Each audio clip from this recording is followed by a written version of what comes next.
नमस्कार दोस्तों, मैं देवेश शुक्ला आप सभी का स्वागत करता हूं आपके अपने यूट्यूब चैनल पर। मेरे प्यारे दोस्त, आप सभी लोग थंबनेल देखकर तो जान ही चुके होंगे कि किस चीज़ के ऊपर चर्चा करने वाले हैं। जी हाँ, बिल्कुल। कौन सी यूनिवर्सिटी होने वाली है? तो महात्मा गांधी काशी विद्यापीठ वाराणसी जो है आपकी, ये यूनिवर्सिटी होने वाली है।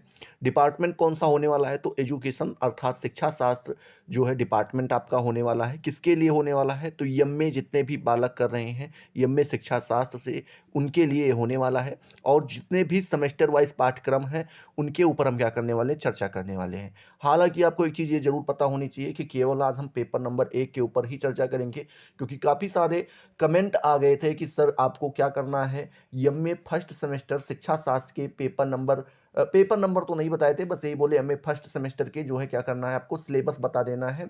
बट सर वो पेपर जो सिलेबस होगा वो कहाँ का होगा? महात्मा गांधी काशी विद्यापीठ वाराणसी का होगा, ठीक है? तो उसी के ऊपर आज का ये वीडियो बनने वाला है। हालाँकि यूनिवर्सिटी ने एक सुविधा दे रखी है कि पूरा का पूरा सिलेबस आपका हिंदी और इंग्लिश दोनों में प्रोवाइड करवा रखा है, तो हिंदी वर्ज़न मिल गया। हमको कन्वर्ट करने में कोई मेहनत नहीं करनी पड़ी, बट चीज़ें आपको हो सकता है डाउनलोड करने में ना मिल रही हों, तो वो डाउनलोड करके मैं आपके सामने यहाँ पर लाया हूँ और एक-एक चीज़ को आपको यहाँ पर समझाऊँगा, ठीक है? यहाँ पर आप देख पा रहे होंगे महात्मा गांधी काशी विद्यापीठ विश्वविद्यालय, ठीक है? तो ये आपका यहाँ पर लोगो लगा हुआ है, ये आप जाएँगे ऑफ़िशियल वेबसाइट पे आपको मिल जाएगा। ये क्या होने वाली है, तो नियमावली एवं पाठ्यक्रम सत्र कौन-सा है आपका 2022 से 2023, ठीक है? 2022 से 2023 का होने वाला है। हालाँकि ये 23-24 में भी यही चलेगा, इसमें कोई परिवर्तन नहीं होने वाला है, क्योंकि एनईपी जो आई थी आपकी नेशनल एजुकेशन पॉलिसी 2020, उसी के अकॉर्डिंग एक पूरा सिलेबस तैयार किया गया था, जो 2022 और 23 में दिए थे, ठीक है? और वही सिलेबस अब उठा के आपको 24 में भी रख दिया जाएगा। चलिए, अब हम क्या करते हैं, यहाँ पर नियमावली एवं पाठ्यक्रम के बारे में जो बताया गया है, आप आराम से पढ़ सकते हैं। मेरे प्यारे दोस्त, कोई भी सिलेबस तैयार करने से पहले उसका स्ट्रक्चर तैयार किया जाता है, आप सभी को पता भी होगा। स्ट्रक्चर क्यों तैयार किया जाता है? क्योंककि मोटी-मोटा जानकारी हो सके कि पेपर का नाम क्या होने वाला है। जब पेपर का नाम पता होगा, तो आप उसके अंदर बता पाएँगे कि क्या-क्या चीज़ें जो है आपको पढ़नी है, ठीक है? पेपर का नाम, पेपर का कोड, ठीक है? कितने नंबर कहाँ पर मिलने वाले हैं, सारी चीज़ें यहाँ पर क्या की जाती हैं, बताई जाती हैं। जैसे यहाँ पर आप देख पा रहे होंगे, ठीक है? क्या बताया गया है, आपका जो सेमेस्टर होगा, वो सेमेस्टर आपका फर्स्ट सेमेस्टर होगा, ठीक है? और वैसे देखें तो 7वाँ सेमेस्टर होगा, क्योंकि आप 6 सेमेस्टर बीए में पढ़ चुके हैं, ठीक है? और 7वाँ सेमेस्टर आपका एमए का होगा, ठीक है? एमए का फर्स्ट सेमेस्टर, और ओवरऑल देखें तो वैसे 7वाँ सेमेस्टर होगा, तो आप यहाँ पर कह सकते हैं, ठीक है? फर्स्ट सेमेस्टर का है। पेपर नंबर 1 का कोड यहाँ पर दिया गया है और पेपर का नाम बताया गया है शिक्षा के दार्शनिक आधार। दूसरे पेपर का नाम बताया गया है शिक्षा के समाजशास्त्रीय आधार। तीसरे पेपर का नाम बताया गया है भारतीय शिक्षा का विकास। चौथे पेपर का बताया गया है शैक्षिक अनुसंधान एवं सांख्यिकी। और पांचवें पेपर का नाम बताया गया है शोध प्रस्ताव का निर्माण एवं प्रस्तुतिकरण। मतलब ये आपका प्रैक्टिकल होगा, ठीक है? शोध प्रस्ताव का निर्माण आपको करना है कि शोध प्रस्ताव आप किसके ऊपर, जिसे आप इंग्लिश में क्या बोलते हैं, अरे सिनॉप्सिस बोलते हैं, एक तरीके से कह सकते हैं। सिनॉप्सिस बोल दीजिए या फिर डिसर्टेशन बोल दीजिए, जो कुछ भी आप बोल पाएँ। तो सिनॉप्सिस वगैरह यहाँ पर बनवाना रहता है, और साथ ही साथ आपको वाइवा वगैरह भी देना रहता है। प्रैक्टिकल वर्क में जो कुछ भी आपसे बनवाएँ। हाँ, एक चीज़ यहाँ पर और ध्यान रखिएगा कि जो आपको क्रेडिट मिलने वाले हैं, यहाँ पर देखिए कौन-सा पेपर होगा, ये आपका थ्योरी होगा, थ्योरी होगा, थ्योरी होगा, थ्योरी होगा। मतलब आपके 4 पेपर थ्योरी होंगे, लिखित होंगे, लेकिन 1 पेपर आपका प्रैक्टिकल हो जाएगा। बात करें यूनिट्स के बारे और क्रेडिट के बारे में, तो 5-5 क्रेडिट आपको 4 पेपर में मिलेंगे, लेकिन जो आपका वाइवा और प्रैक्टिकल होने वाला है, उसमें आपको 4 ही क्रेडिट मिलेंगे, ठीक है? बात करें इसमें नंबर्स कैसे मिलते हैं, तो 25 नंबर आपके स्कूल के ऊपर डिपेंड करता है, कॉलेज के ऊपर डिपेंड करता है, यूनिवर्सिटी के ऊपर डिपेंड करता है कि भैया ये 25 नंबर वो कैसे देने वाले हैं। वो मिड टर्म एग्ज़ाम जो है करवाते हैं ना, वो 3 महीने पे होता है, तो वहाँ से आपको 25 नंबर मिलेंगे। बाकी 75 नंबर जो आपको होते हैं, वो लिखित मिलने वाले हैं, जो आप पेपर, ठीक है, देंगे, ठीक है? जो सेमेस्टर वाइज़ जो पेपर होगा, वहाँ पर आपको 75 नंबर मिलेंगे, जैसा आपने लिख रखा होगा, वैसा आपको यहाँ पर मिल जाएगा। ठीक उसी प्रकार से आप यहाँ पर देखें तो 8वाँ सेमेस्टर, मतलब कि कौन-सा सेमेस्टर? हाँ, सेकंड सेमेस्टर का दिया गया है, और फिर आप देखें तो थर्ड सेमेस्टर का, और लास्ट में देखें तो आपका फोर्थ सेमेस्टर का। चारों सेमेस्टर का ऐसे ही बताया गया है। इन सारी चीज़ों के ऊपर हम चर्चा करेंगे, बट अभी हम फिलहाल किसके ऊपर चर्चा करने वाले हैं, तो केवल एक चीज़ के ऊपर, पेपर नंबर 1 को टारगेट बनाएँगे और उसी के ऊपर चर्चा करेंगे कि हमें क्या-क्या चीज़ें पढ़नी होती हैं, ठीक है? चलिए, आगे बढ़ते हैं। तो यहाँ पर आप देख पा रहे होंगे क्या दिया गया है? यहाँ पर दिया गया है कि सप्तम सेमेस्टर, ठीक है? सप्तम सेमेस्टर मतलब कि वैसे 7वां सेमेस्टर है, लेकिन आप यहाँ पर फर्स्ट सेमेस्टर मानिए। एमए का कौन सा है? फर्स्ट सेमेस्टर है। फिर बोल रहे हैं प्रथम प्रश्न पत्र, मतलब पहला प्रश्न पत्र है। और दूसरा बताते हैं कि प्रश्न पत्र का नाम क्या है, टाइटल क्या है। तो पेपर का नाम है शिक्षा के दार्शनिक आधार। ठीक है, क्या है? शिक्षा के दार्शनिक आधार।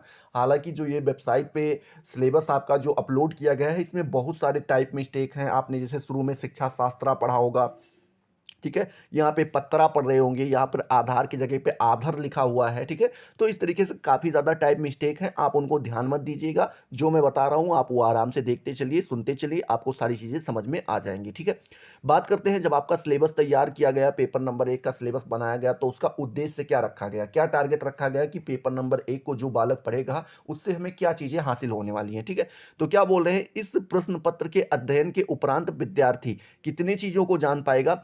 पहली तो वो जान पाएगा दर्शन एवं शिक्षा के मध्य संबंध क्या है। ठीक है, दोनों के बीच में कैसे संबंध है। साथ ही साथ शैक्षिक दर्शन के महत्व को समझ सकेगा। ठीक है, वो क्या कर पाएगा, दो चीजें समझेगा। पहला तो शिक्षा और दर्शन के मध्य जो संबंध है उसको जान पाएगा, और दूसरा चीज जो शैक्षिक दर्शन का महत्व क्या है। ठीक है, उसकी एक तरीके से कह सकते हैं नीड क्या है, आवश्यकता, महत्व, जो कुछ भी आप बोल सकते हैं, वो क्या है वो जान पाएगा। फिर बोलते हैं कि पाश्चात्य दर्शन के विभिन्न शाखाओं के मध्य अंतर कर सकेगा। मतलब कि पाश्चात्य दर्शन में जब आप जाएंगे तो वहां पर बहुत सारे दर्शन आपको प्रकृतवाद, आदर्शवाद, ठीक है, प्रयोजनवाद, बहुत सारे वाद हैं जो वहां पर आपको देखने को मिल जाते हैं। तो उनमें क्या क्या फर्क है वो भी वो जान पाएगा कि सभी वाद में क्या क्या फर्क है, जितने भी दर्शन बनाए गए हैं सभी दर्शनों में क्या अंतर है, प्रकृतवाद में क्या अंतर है, आदर्शवाद में क्या अंतर है। ठीक है, तो इस तरीके से वो जितने भी पाश्चात्य दर्शन के दर्शन हैं उनके बीच में मध्य अंतर क्या कर पाएगा, कर पाएगा। ठीक है, ठीक उसी प्रकार से क्या बोल रहे हैं, भारतीय दर्शन की जितनी भी शाखाएं हैं उनके मध्य भी वो अंतर कर सकेगा। जैसे सांख्य दर्शन, वेदांत दर्शन, ठीक है, ऐसे जितने भी दर्शन है उन सभी के बीच में क्या कर पाएगा, वो अंतर कर पाएगा कि सांख्य दर्शन में क्या चीजें पढ़नी होती हैं, वेदांत दर्शन में क्या पढ़नी होती हैं। ठीक है, बौद्ध दर्शन में, जैन दर्शन में, सब सब एक तरीके से आपको मिलते चले जाएंगे और आपको वहां पर समझने को मिल जाएगा कि सब में थोड़ा बहुत जो अंतर है वो अंतर है क्या। ठीक है, अब बात करते हैं अगली चीज आपके अंदर क्या समझ होगी, तो बताते हैं भारतीय एवं पाश्चात्य विद्वानों के विषय विषय में अवगत हो सकेंगे। मतलब कि जो हमारे भारतीय विद्वान हुए हैं, साथ ही साथ कुछ पाश्चात्य विद्वान भी हुए हैं, दोनों लोगों के विषय में थोड़ी बहुत जानकारी आपको हो पाएगी कि वो विद्वान हमारे लिए क्या करके गए हैं, दर्शन में क्या बता कर गए हैं, उनका शिक्षा में क्या महत्व है, शिक्षा में उनकी भूमिका क्या रही है। इन सारी चीजों के ऊपर आप की जानकारी हासिल कर पाएंगे। ठीक है, तो ये इसका उद्देश्य हुआ। उद्देश्य बहुत ज़्यादा इंपॉर्टेंट नहीं रखता है, बट जान लेना जरूरी है कि अगर हम पढ़ रहे हैं तो क्यों पढ़ रहे हैं। ठीक है, चलिए आगे देखते हैं। अब यहाँ पर आप देख पा रहे होंगे कि जितनी भी इकाई मतलब पूरा जो आपका सिलेबस दिया गया है उसको पूरे प्रश्न पत्र को 5 इकाइयों में, 4 इकाइयों में बांटा गया है। पहली इकाई, दूसरी इकाई, तीसरी इकाई और 4 इकाई। ठीक है, चारों इकाई में मतलब 4 यूनिट्स में इसको डिवाइड किया गया है। बात करें जो आपकी पहली इकाई होती है उसमें आपको दर्शन के बारे में पढ़ना होता है। दर्शन का अर्थ क्या होगा, दर्शन की प्रकृति क्या होगी, दर्शन का विषय क्षेत्र क्या होगा। मतलब दर्शन का अर्थ चाहे शाब्दिक अर्थ हो, चाहे उसका वैसा अर्थ हो, मतलब नॉर्मल अर्थ हो, शाब्दिक अर्थ हो या फिर वैसा अर्थ हो, उसकी प्रकृति कैसी है, वैज्ञानिक है ये, ठीक है, या फिर वैज्ञानिक नहीं है। दोनों प्रकार की प्रकृतियां हो सकती हैं, वैज्ञानिक भी हो सकती हैं, नहीं भी हो सकती हैं, उसके बारे में जानेंगे। साथ ही साथ इसके विषय क्षेत्र के बारे में जानेंगे कि मतलब इसके अंतर्गत कितनी चीजें आती हैं, मतलब क्या क्या चीजें हमें पढ़नी होती हैं। ठीक है, ये आप इकाई नंबर के 1 के अंतर्गत पहली चीज पढ़ेंगे। दूसरी चीज जो आप पढ़ेंगे वो पढ़ेंगे शिक्षा दर्शन की आवश्यकता, मतलब कि हमें नीड क्यों हुई इसकी, हमें क्यों इसकी जरूरत हुई, इसकी क्या जरूरत थी, इसकी क्या आवश्यकता थी, जिसके कारण से शिक्षा दर्शन एक सब्जेक्ट के रूप में हमारे सामने आया। ठीक है, तीसरी चीज आप यहां पर जानेंगे शिक्षा एवं दर्शन में संबंध, शिक्षा और दर्शन दोनों में क्या संबंध है ये भी जानना जरूरी है। ठीक है, हालांकि आपको पता होगा कि शिक्षा और दर्शन दोनों एक सिक्के के दो पहलू हैं।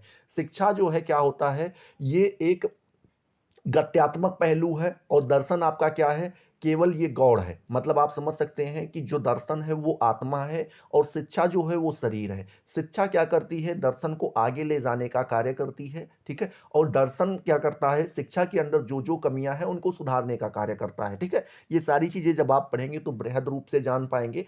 हालांकि अभी उतना इंपॉर्टेंट नहीं है, हम केवल सिलेबस के ऊपर चर्चा कर रहे हैं। ठीक है, चलिए बात करते हैं इकाई नंबर 2 के अंतर्गत। तो पहले हम क्या पढ़ेंगे, शिक्षा दर्शन के पाश्चात्य संप्रदाय के बारे में पढ़ेंगे। मतलब कि शिक्षा दर्शन में कई सारे संप्रदाय हुए हैं। पाश्चात्य संप्रदाय में कई सारे भाग हुए हैं। जैसे पहला आपका आता है आदर्शवाद, दूसरा प्रकृतिवाद, तीसरा यथार्थवाद, चौथा प्रयोजनवाद और पांचवा आपका आता है अस्तित्ववाद। फिर आपका मार्क्सवाद आता है, ठीक है। फिर उसके बाद मार्क्सवाद, फिर उसके बाद क्या बोलते हैं संगत उद्देश्य पाठ्यक्रम एवं शैक्षिक निहितार्थ। क्या करेंगे कि हम जितने भी ये वाद दिए गए हैं उनके संगत के बारे में, सॉरी, सिद्धांत के बारे में बात करेंगे। यहाँ पे संगत नहीं, यहाँ पे सिद्धांत होना चाहिए था। क्या होना चाहिए? जितने भी वाद हैं उनके हम सिद्धांत के बारे में बात करेंगे। साथ ही साथ उनके उद्देश्य क्या रखे गए हैं, उद्देश्य के बारे में बात करेंगे।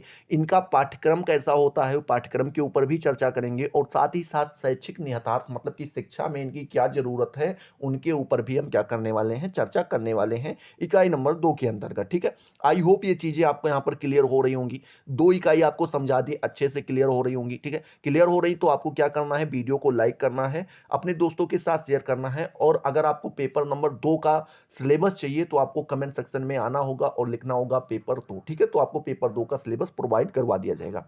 बात करते हैं इकाई नंबर 3 के अंतर्गत क्या क्या चीजें पढ़नी होती हैं। तो इकाई नंबर 3 के अंतर्गत हमें क्या क्या चीजें, शिक्षा दर्शन के भारतीय संप्रदाय के बारे में। जैसे शिक्षा दर्शन के अभी आपने पाश्चात्य संप्रदाय के बारे में पढ़ा, जिसमें आपने आदर्शवाद, प्रकृतवाद, यथार्थवाद, इन सारी चीज़ों के बारे में पढ़ा।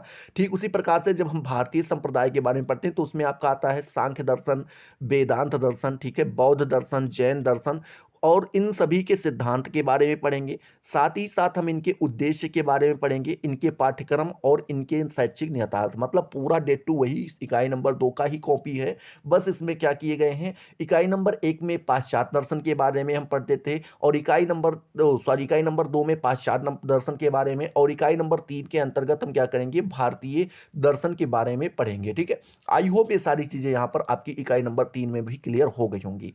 बात करते हैं इकाई नंबर 4 के अंतर्गत। तो इकाई नंबर 4 में हम महात्मा गांधी के बारे में पढ़ेंगे कि महात्मा गांधी का शिक्षा के क्षेत्र में क्या योगदान रहा है, मतलब क्या क्या इनकी भूमिकाएं रही हैं, इनकी हमें क्या जरूरत पड़ी है, इन्होंने कितनी हमारी मदद की है, कितनी सहायता की है। ये सारी चीजें हम पढ़ेंगे कि शिक्षा के क्षेत्र में इनकी क्या भूमिका रही है।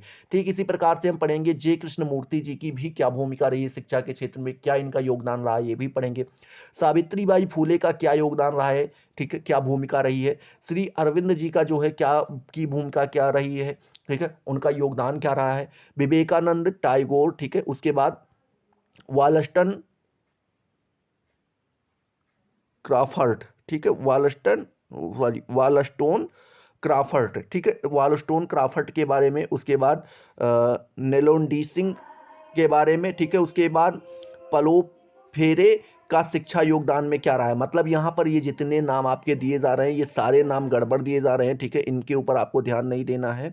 ये सारे नाम अलग हैं, उनको मैं अलग बता दूंगा आपको, ठीक है। हालांकि यहाँ पर कुछ नाम भी नहीं मिल पा रहा है, नहीं तो आपको वैसे ही बता देता मैं, ठीक है। तो ये नाम मत ध्यान दीजिएगा, ऐसे कुछ नाम हैं जो आपको यहाँ पर पढ़ने होते हैं। तो यहाँ पर इतनी चीज़ें आपको पढ़नी होती है, ठीक है। हालांकि चीज़ें मैं आपको और अच्छे से समझाता, और भी बढ़िया से समझाता, बट चूंकि बगल में थोड़ा सा फंक्शन है तो आवाज़ें वगैरह आएंगी, तो इस वजह से आपको डिस्टर्बेंस भी हो सकती है। तो मैं जल्दी जल्दी में वीडियो बना रहा हूँ।